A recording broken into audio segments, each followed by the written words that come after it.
నమశంకరాయ. ఇంద్రుని సభలో మైమరిచిపోయి నాట్యం చేసినటువంటి పుష్పవతి అనే అప్సరస, అలాగే గానములో తప్పిదములు చేసినటువంటి పులోమన్ అనే గంధర్వుల యొక్క ఇద్దరిని కూడా శపించి పిశాచ యోనిలోకి జన్మించమని శాపం ఇవ్వడం జరిగింది ఇంద్రుడు.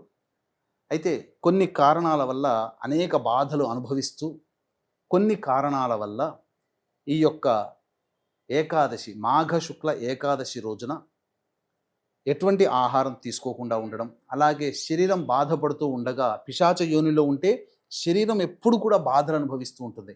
ఆ బాధలు అనుభవిస్తున్నట్టు కారణం చేత ఆ రోజంతా నిద్ర లేకుండా జాగరణ చేయడం వలన ఆ యొక్క విష్ణు యొక్క అనుగ్రహం కలిగి విష్ణువు ప్రత్యక్షమై ఆ పిశాచ యోని నుంచి వాళ్ళకి తప్పించడం జరిగింది. ఇదే భీష్మ ఏకాదశి.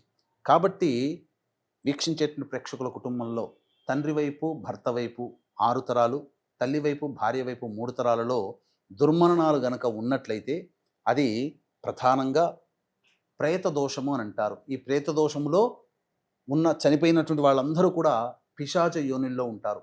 ఈ భీష్మ ఏకాదశి రోజున ఎవరైతే ఈ ప్రేత దోష నివృత్తి చేసుకుంటారో వారి యొక్క కుటుంబ సభ్యుల్లో మరణించిన వాళ్ళందరికీ కూడాను ప్రేత విముక్తి కలుగుతుంది. అందుకనే మన పీఠం ఆధ్వర్యంలో ఈ 29 జనవరి రోజున ప్రేత విముక్తి కోసమై ప్రేత దోష నివారణ కార్యక్రమం జరపబడుతుంది.